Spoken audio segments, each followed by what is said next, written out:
she showed me in the ancestry books that they had at the library, and went to the library with her, and she's like, "Look, you see here and here. This means that I'm my own third cousin. It happens. I don't know. I don't know how else to put it. Anyway, so that's a rule. Don't date your partner's family member. Probably a good idea. Unless you are in one of the states where you just can't help it. No. You go to some of these states and I want to introduce you to my wife and sister, and there's only one woman standing there. No, Run. no. There's rules, Run. and not only rules but laws against that. You really should not date your spouse's or partner's family member, Or your own. Or your oh God, own. no. Why do you even have to say that? Well, because No. we're talking about No. that. Just no. Anyway. Let's moving Whatever. on. Moving on. Fine. So yeah, don't. Yeah. So this also includes like stepchildren that you are. Oh God. Yeah, that There's your a ton metamor of porns has. about that, which was, by the way, The Good Boys. Really good movie. Not as funny as I thought it would be. Anyway, Yeah, we watched that on date night last night. Yeah. It was all right, I guess. It was all right. It made a few laughs. Yeah, it did. So yeah, don't date step parents, step siblings. It just kind of gets weird at family reunions or Thanksgiving. We already know And how again- bad things like holidays are. And again, from Polysaturated, we're not trying to put rules down on you. And if you have a thing that works for you, go ahead and do it. It's just that we're not going to judge, but we are. But our judgment on this doesn't matter. What matters Right. is your happiness. So do what works for you. And as we're laying out these rules, hopefully the relation thing isn't a problem for you. But for other stuff, you got to do what works for you and your polycule. You and your cule. Mm-hmm. Your Uecule. No, Your Uecule. just no. Polycule. It's a Your word, polycule. okay? God damn it! Don't try to make stuff up. That's Jay's job. I gotta throw an attempt in. I'm putting a rule in place right now. No, what? A wool? A wool. You keep saying wool. I said rule. No, No. you said rule. I said rule. You said wool. No, I did not say that. You did say I did wool. not say. Anyway, You Please said vote. wool. All right. Oh, I guess I'm going to get a correction from, our listener about wool. Maybe that's a rule, like a word that actually exists that means rules or statutes or yeah. ordinances. help me, TJ. You're my only hope. You done messed up, Balake. We already got an AA Ron listening to us, so but what about a Balake? We haven't heard from AA Ron I in a know we while. haven't heard from AA Ron. We miss you. We miss you, AA Ron, how are you? We hope Do you're we well. do we have a Jaqueline out there? Jaqueline? Yeah, Jaqueline. No, we don't have a I'm looking for a Jaqueline. D-Nice Denise. We do have a Denise. I don't know. Are if she- you? to be a listener.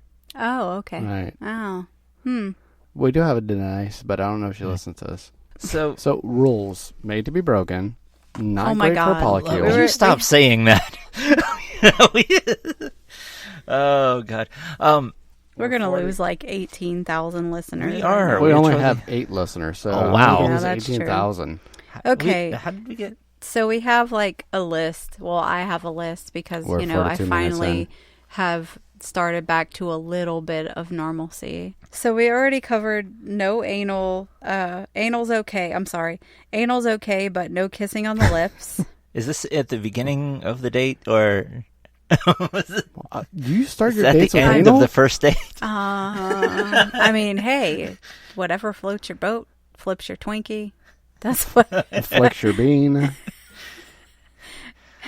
strokes your canoe. flogs your bishop. It's suddenly really warm in this closet.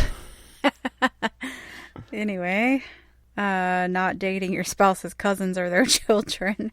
Not dating your meta's family or framily, which is friends, family. Because That does kind of complicate things. There are people who are so close they may as well be siblings. So it's just Or one of those family things. members. Yeah, Or a poly-blended family. right. Mm-hmm. And that... Yeah, And you got to go with what works for you. Mhm. Because if they're family? Family. Friends and family. Yeah, who are friends that are so close that are family. We had friends that were pretty fucking close that we kind of, did things. Yeah, we blurred those lines. Yeah, we did blur those lines. Anyway, So- next item in the list. I mean, being happy alone. Oh, solo poly. No. Being able to be happy by yourself while your partners go out and enjoy themselves. Oh, right.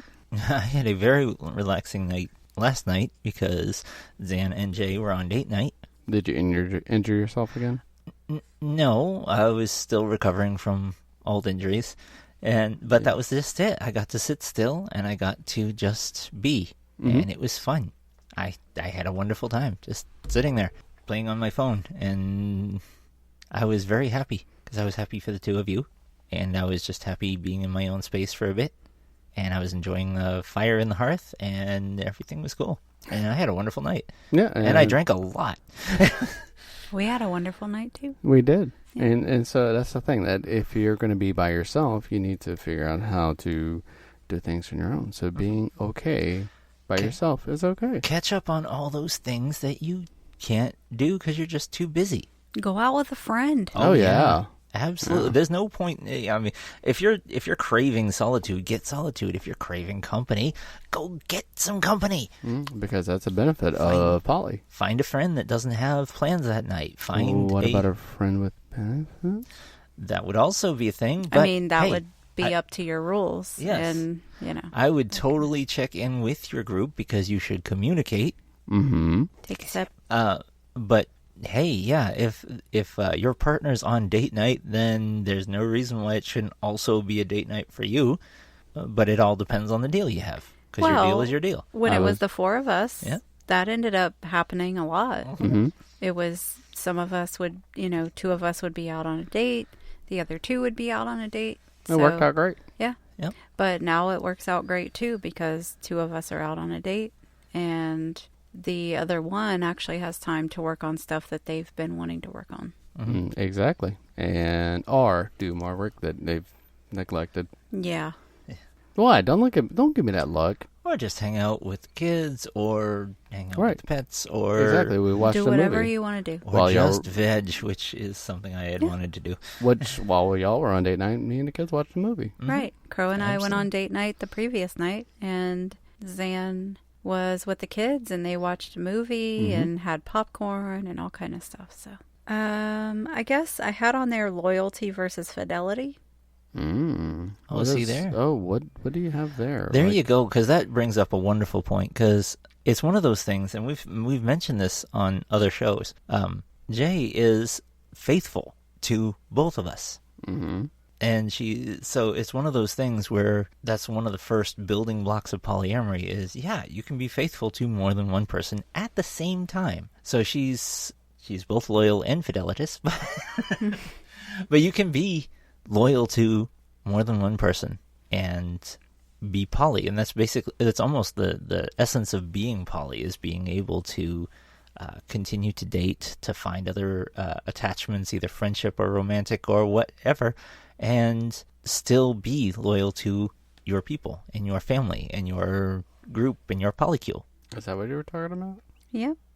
Being fidelitous is being exclusive sexually to just one person. At a time?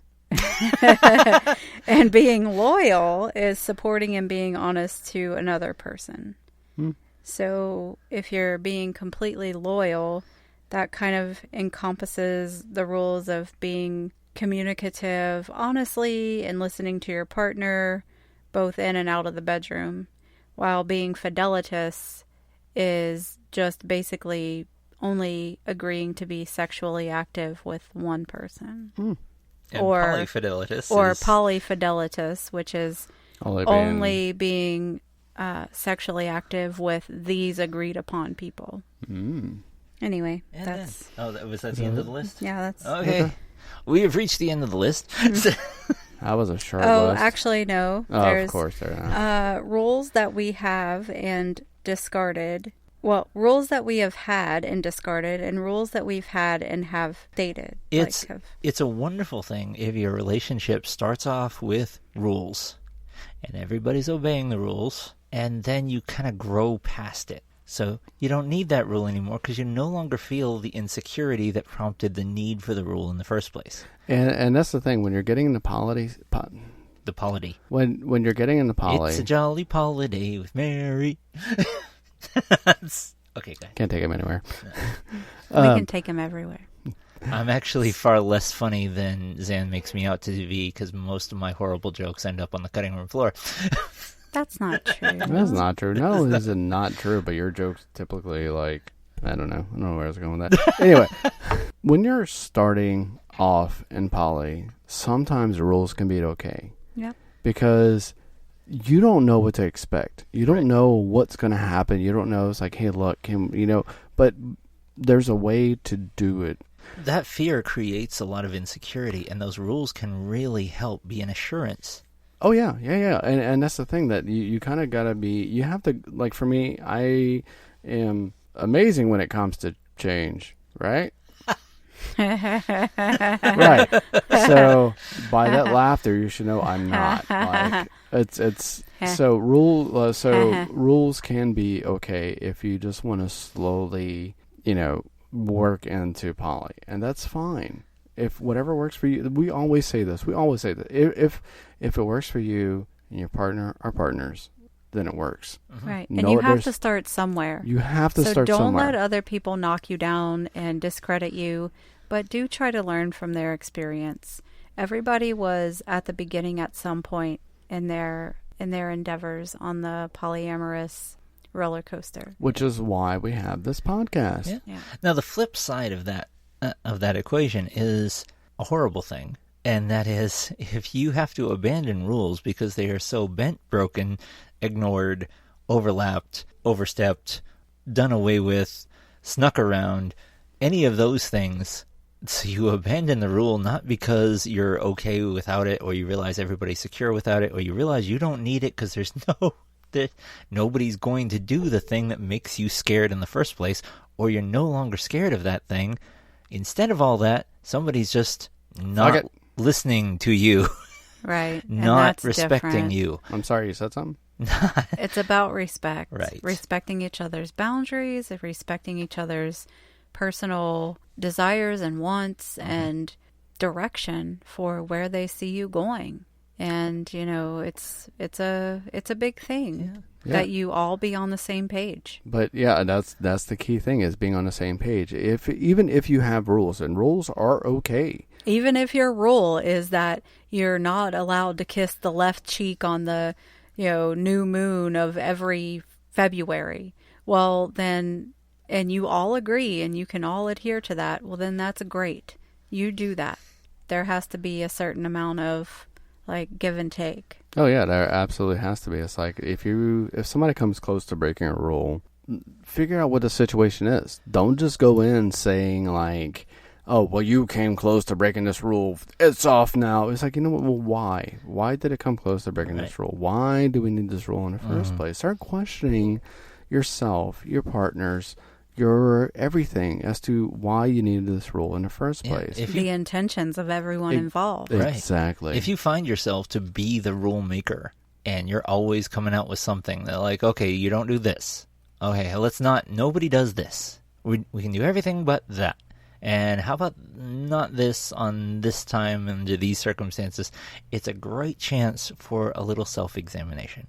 Yeah, and that's fine. And and I've heard rules being put as look, this is our special thing. This is the one special thing that we can only do, and that's fine.